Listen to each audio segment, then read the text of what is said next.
Le roi des rois a dit, La ikraha fi din.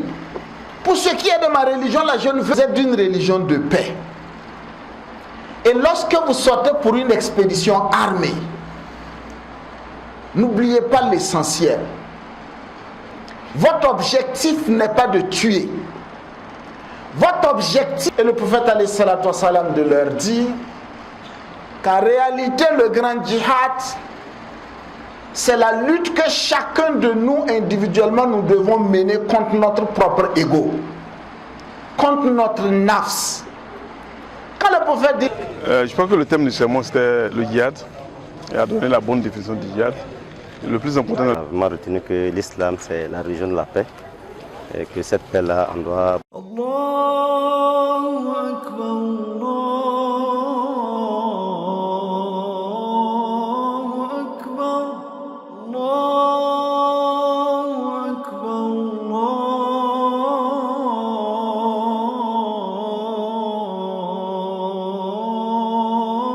Allahu Akbar. Ashhadu an la ilaha illa Allah.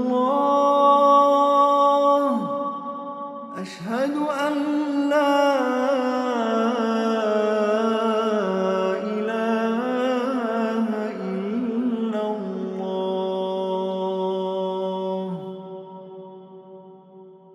Alhamdulillah. Nahmaduhu wa nasta'inuhu wa nastaghfiruh.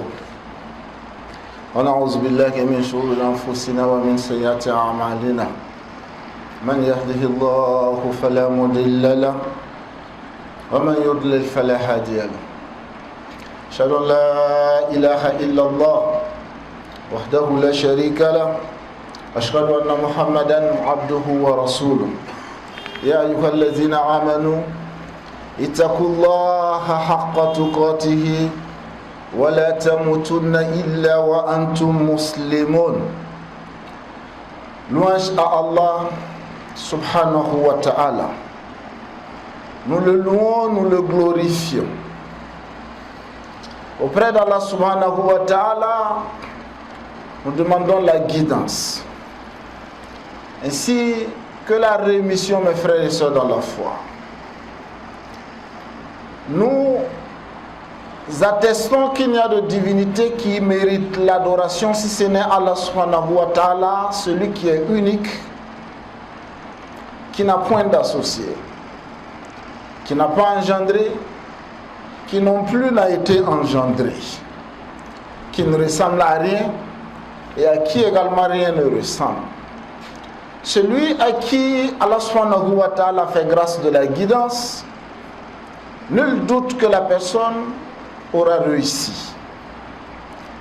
Quant à celui qui serait laissé à lui-même, par lui il ne saura trouver la voie de la guidance. Puisse Allah subhanahu wa ta'ala ne pas nous laisser à nous-mêmes, fût-ce le temps du clignement de l'œil. Également, nous attestons que Muhammad, le fils de Abdallah, est le serviteur d'Allah, c'est son messager, et qu'il a accompli fidèlement la mission à lui confier. Prière à Allah de déverser abondamment sa paix, ses bénédictions sur ce noble messager envoyé comme miséricorde au monde, ainsi qu'à l'ensemble des croyants de tous les temps et de tous les lieux. Mes frères et sœurs dans la foi, Allah subhanahu wa ta'ala nous interpelle pour ce qui est de sa crainte. Il dit, ô vous qui portez la responsabilité d'Allah, la responsabilité de la foi, craignez Allah comme Allah mérite d'être craint. Et faites tout pour ne le rencontrer alors que vous êtes entièrement soumis, si ce n'est que vous êtes soumis à lui. Mes frères et sœurs dans la foi, louons Allah subhanahu wa ta'ala, qui nous a fait grâce avec cette religion de vérité, qui en même temps est une religion de paix. dont le nom évoque la paix, As-Salam.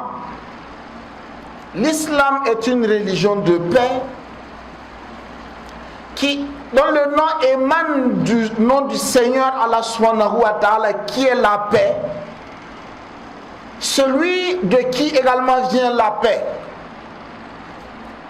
C'est pour ça, à la fin chaque fois de nos prières, nous nous rappelons cela. Allahumma anta salam wa minka salam wa indaka salam tabarakta ya zal jalal wal ikram. Nous entrons en soumission à ce Seigneur de la paix pour vivre la paix dans l'espoir demain d'entrer dans Darus Salam, la maison de la paix qu'est le paradis d'Allah subhanahu wa ta'ala. L'islam est une religion réaliste et qui tient compte de tous les aspects de la vie sur cette terre. Certes, une religion de paix, mais dans le même temps, il nous donne tous les outils pour ramener cette paix, pour restaurer cette paix lorsque cette paix est détériorée. Et de ces outils qu'Allah subhanahu wa ta'ala met à notre disposition, il y a un concept souvent assez dévoyé. C'est le djihad. Le djihad, un terme assez polysémique. Mais tout court, le djihad signifie l'effort. L'effort pour entrer en paix. L'effort pour vivre en paix. L'effort pour restaurer la paix. C'est pourquoi, dans la littérature, le terme djihad, on en aura deux sortes, deux types. À l'image de ce que le prophète Mohammed alayhi salatu wassalam, lorsqu'ils sont revenus d'une expédition militaire, expédition au cours de laquelle ils avaient perdu beaucoup de compagnons, et le prophète alayhi salatu wassalam de dire aux compagnons, en réalité aujourd'hui nous revenons du petit djihad, préparons-nous tous pour le grand djihad. Et les compagnons ont eu peur. Si celui-ci était le petit alors qu'on a perdu bon nombre de nos frères, qu'en est-il du grand? Et le prophète alayhi salatu wassalam de leur dire qu'en réalité le grand djihad, c'est la lutte que chacun de nous individuellement nous devons mener contre notre propre ego, contre notre nafs. Quand le prophète dit Rabbana la takilni ila anfusina tarfata ayn, ne nous laisse pas à nous-mêmes, fût-ce le temps du climat de l'œil, ça nous ramène à ce qu'Allah nous dit. Allah nous a créés faibles. Et au regard de cette faiblesse, s'il nous laisse à nous-mêmes, l'être humain ne peut que se conduire à sa propre destruction. Et c'est ce travail permanent, c'est cet effort pour tenir compte des limites posées par Allah subhanahu wa ta'ala, pour se renforcer dans la spiritualité afin de mériter de vivre en paix émanant de la paix qu'est Allah subhanahu wa ta'ala. C'est pour ça vous allez voir, pendant très longtemps, certains courants, notamment les courants soufis de l'islam, qui ont beaucoup travaillé sur cet aspect de l'effort individuel contre son propre ego, contre le nafs, mais qui malheureusement aujourd'hui, certaines lectures assez rigoristes, certaines lectures avec une certaine radicalité risquent de nous ramener dans une lecture autre et souvent avec une certaine forme de violence, à nous amener à oublier l'essentiel, le grand djihad. Mes frères et sœurs dans la foi, à côté de ce grand djihad qui est l'effort individuel, il y a le djihad armé. Rappelons, l'islam a légiféré sur ce djihad armé. Pour la majeure partie des cas, ce djihad armé est une guerre défensive. Le djihad armé est une guerre défensive. Rappelons l'histoire, les musulmans ont subi, ils ont subi, jusqu'à ce qu'Allah subhanahu wa ta'ala leur donne la permission. Maintenant, ça suffit. Vous pouvez vous défendre. Et dans le fait de se défendre par les armes, dans le même temps, le prophète alayhi salatu wa salam, à travers les enseignements, va nous montrer, n'oubliez jamais, vous êtes d'une religion de paix. Et lorsque vous sortez pour une expédition armée, n'oubliez pas l'essentiel. Votre objectif n'est pas de tuer. Votre objectif n'est pas de massacrer. Votre objectif majeur est d'affaiblir l'ennemi pour ramener la paix, pour restaurer la paix. En parenthèse, ouais, les anciens musulmans de nos pays, ils avaient une invocation assez fondamentale.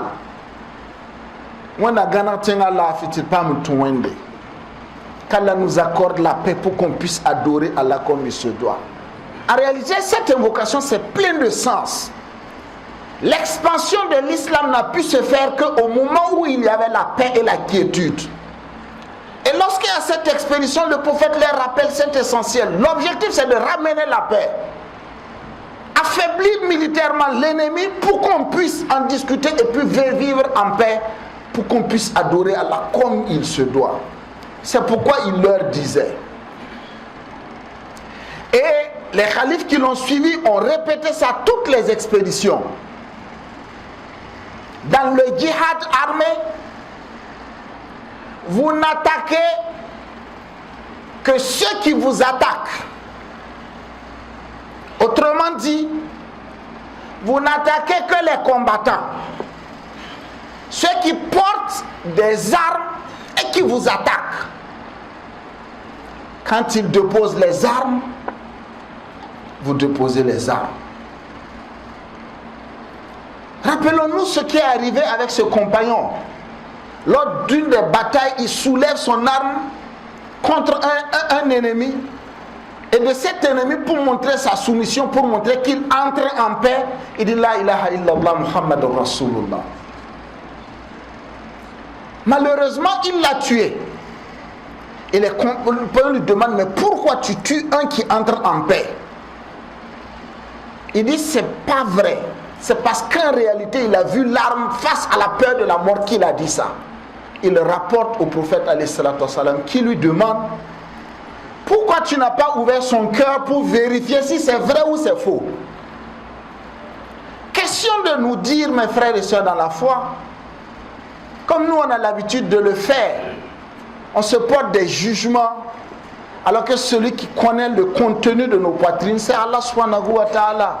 Qu'est-ce que le prophète nous dit? Il nous dit, si vous voyez un d'entre vous, un frère qui vient à la mosquée là, attestez que la personne est musulmane. Tous les devoirs à l'égard d'un frère musulman s'appliquent à partir de cet instant. Mais nous, c'est pas ça. On prie ensemble, on se rencontre à la mosquée, mais je regarde qui est méritant de mon salam et qui n'est pas méritant de mon salam. Ton pantalon tel qu'il est ne peut pas quand même mériter mon salam. Ou bien ça regarde la longueur ou pas la longueur de ta barbe pour montrer si tu dois mériter mon salam. Regardez comment on a dévoyé les concepts de l'islam, comment on a dévoyé le fait de vivre, d'entrer en paix. Et le prophète rappelle ça lors de l'expédition militaire. On n'attaque ceux qui nous attaquent. Il insiste là-dessus en leur disant vous n'attaquerez pas les personnes civiles, les personnes âgées, les enfants, les femmes, les malades, les personnes vivant avec handicap. Il insiste, il les énumère en leur disant faites attention, vous ne les touchez pas. Parce qu'ils ne sont pas des combattants.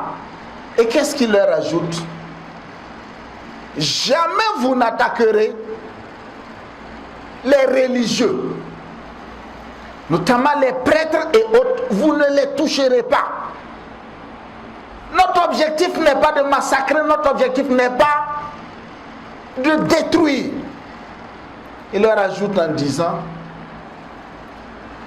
vous n'empoisonnerez pas les puits comme outil de guerre. On arrive quelque part, on empoisonne les puits pour affaiblir l'ennemi. Le prophète dit, parce qu'il connaît la place de l'environnement dans la vie, parce qu'il sait que le musulman est sur cette terre pour être véritablement le représentant d'Allah, pour instaurer et vivre la paix. Vous n'empoisonnerez pas les puits.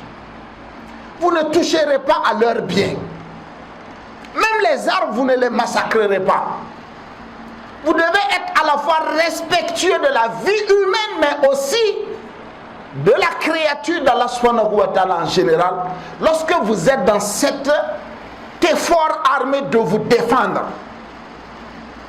Il y fait très attention. Allah ne sera avec vous que lorsque vous respecterez les normes, les prescriptions d'Allah subhanahu wa ta'ala. C'est ça la beauté de l'islam. Et ce qu'on ne dit pas, beaucoup de prisonniers de guerre issus de ces guerres, de ces conflits armés, ont été mieux traités que les compagnons ne se sont traités eux-mêmes.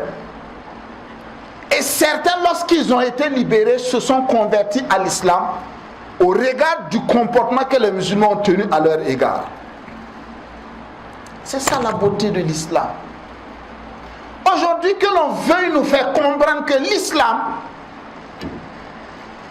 on doit obliger, faut qu'on arrive dans cette dynamique où tout le monde est musulman. Il faut qu'on amène l'islam partout. Quand même, il ne faut pas être plus royaliste que le roi. Le roi des rois a dit, La ikraha fi din. Pour ce qui est de ma religion, là, je ne veux aucune contrainte. N'obligez personne à adhérer. Même dans nos propres familles là.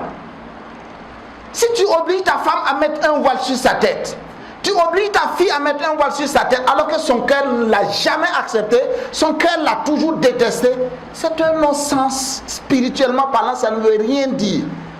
Tu dois être de cette dynamique à l'éduquer, à lui faire comprendre et à faire accepter. Que tu sois là ou que tu ne sois pas là, la personne va suivre la prescription avec toute la quiétude qui va avec. On n'oblige pas en fait. Et c'est ce message de paix que nous sommes censés vivre. C'est ce message de paix que nous sommes censés répandre, que nous devons véhiculer à tous les niveaux. Montrer que l'islam est tout sauf violent.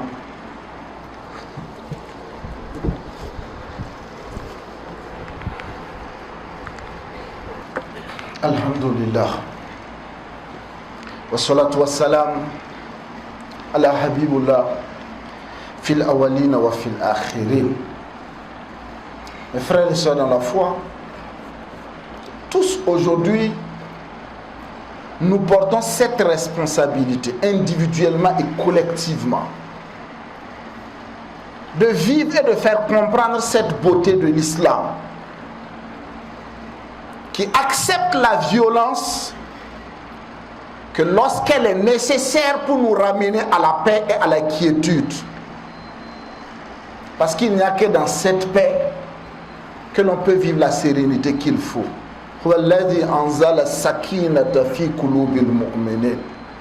Cette quiétude tant recherchée qu'Allah instaure dans le cœur des croyants, c'est dans la sérénité. Et pour notre part, cette beauté de l'islam doit se vivre d'abord dans nos maisons, avec nos épouses, avec nos enfants. Ça doit se sentir lorsque nous ouvrons la bouche. Ça doit se sentir lorsque nous avons à poser des actes à l'intérieur. Cette violence que nous exerçons souvent à la maison laisse percevoir une autre image de l'islam. Alors que pour les Ibadur Rahman, leur souci majeur, وَجَعَلْنَا لِلْمُتَّقِينَ إِمَامًا. Seigneur Allah fait de nos familles des modèles pour les croyants. Que les gens puissent dire, regardez la sérénité. Quand tu les vois, tu ne sais pas. Ils ont mangé, ils n'ont pas mangé, tu ne peux le savoir. La sérénité se lit sur leur visage. La quiétude, l'harmonie.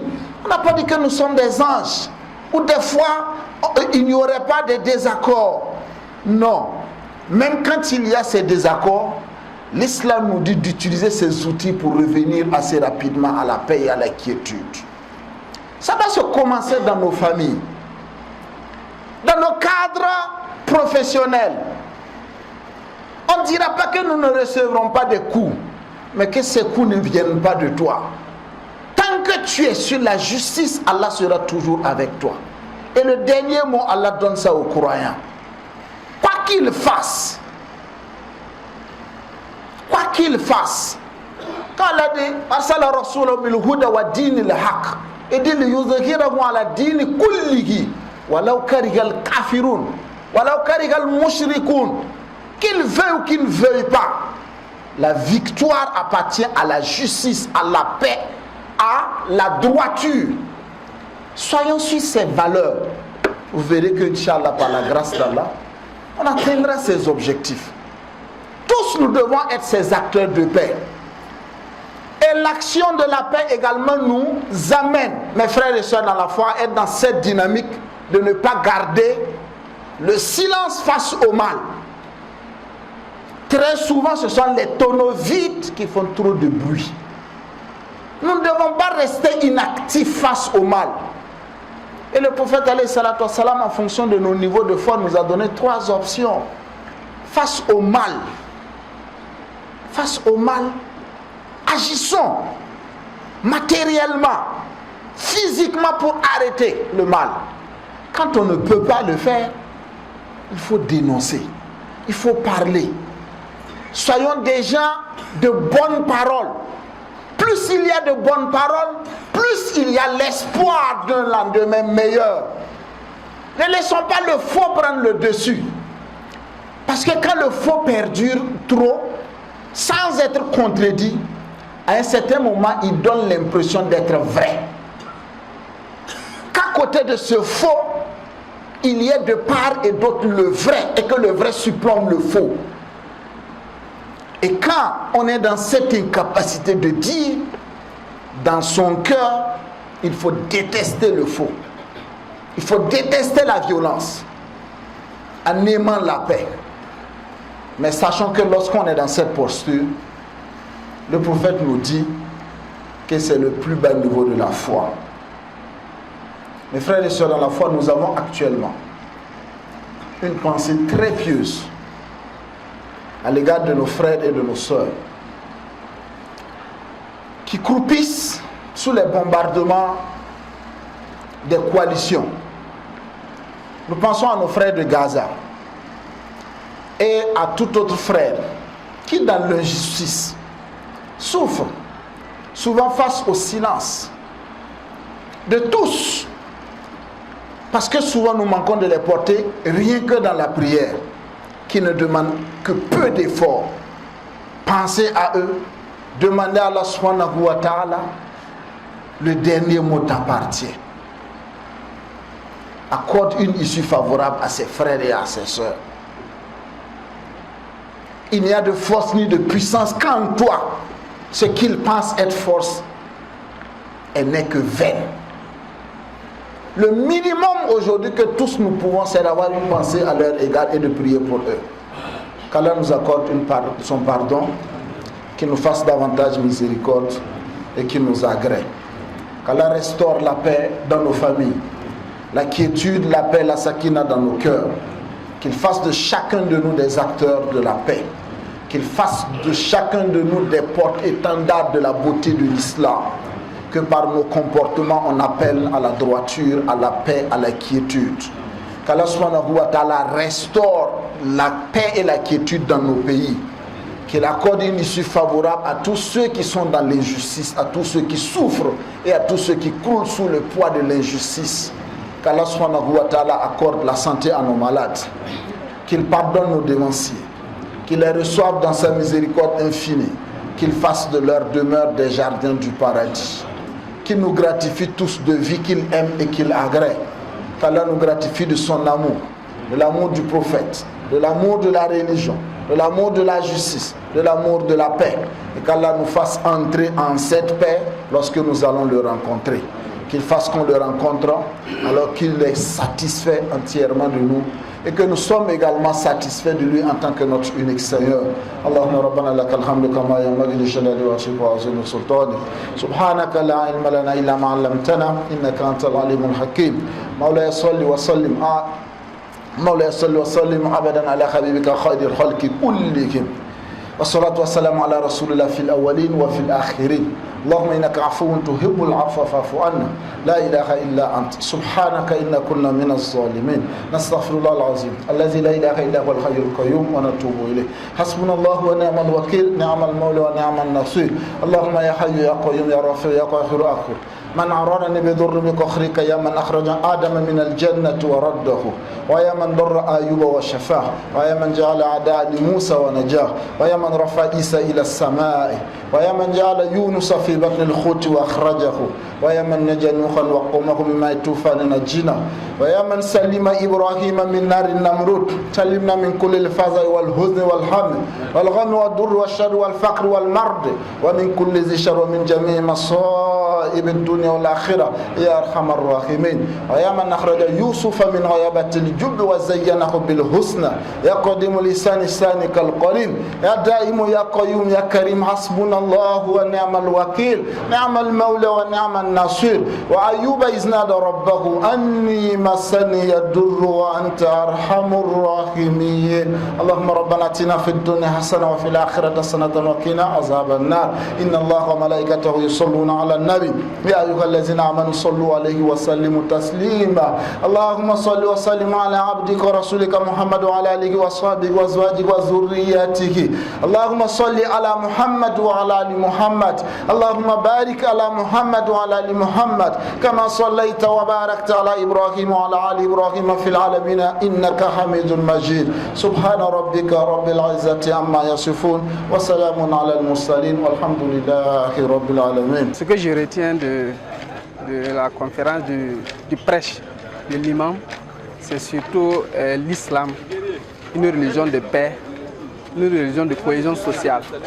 Et que ce djihad qu'on a tendance à appeler à l'international comme si l'islam appelait à la guerre, bien au contraire, l'islam c'est une religion de paix.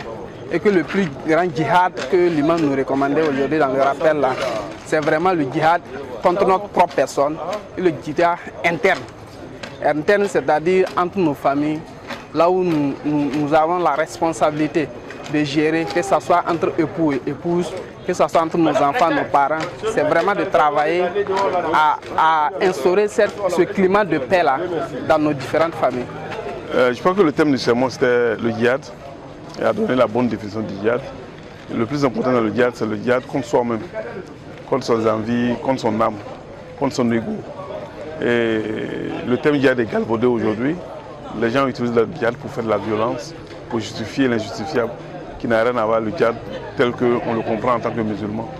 L'islam étant la religion de la paix, qui signifie même la paix, qui est dans la recherche permanente de la paix, on ne comprend pas le type de djihad que certains évoquent aujourd'hui sur le terrain, qui endeuille les familles, qui endeuille les pays. On ne le comprend pas, ça n'a rien à voir avec notre djihad.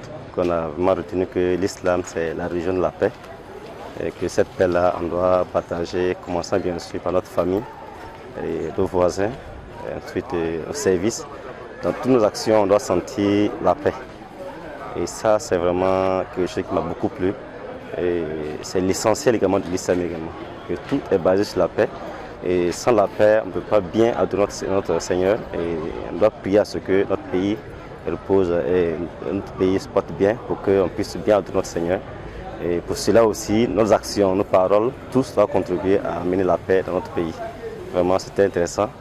Et on prie qu'Allah puisse accorder une longue vie à notre imam et accorder encore beaucoup de savoir et protéger notre pays, accorder la paix au Burkina Faso. Allahu Akbar.